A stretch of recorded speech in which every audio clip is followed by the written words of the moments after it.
Vllaznia në basketbol për meshkuj e ka nisur vitin 2016 me një goditje në Mercato. Kampionët në fuqi kanë afruar basketbollistin amerikan Corey Allen.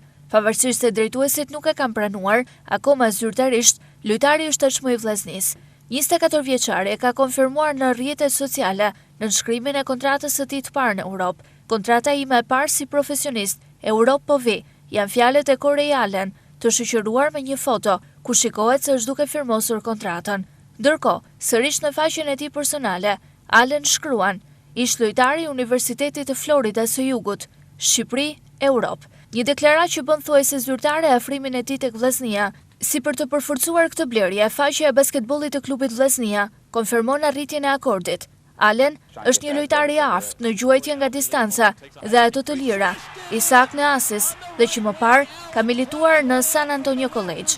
Ai luan si organizator dhe anësor dhe një përforcim i tillë ishte i nevojshëm për Shkodrën.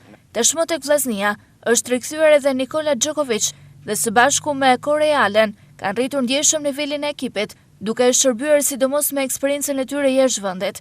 Me një basketbollist që është rritur në kampionatin më të fortë të basketbollit në botë, Bleder Xhexhaj do të synojë mbajtjen e titullit kampion sërish në Shkodër. Vllaznia aktualisht mban vendin e dytë në renditjen e kampionatit kombëtar të basketbollit për meshkuj, me pikë të barabarta me kryesuesit e Kamzës.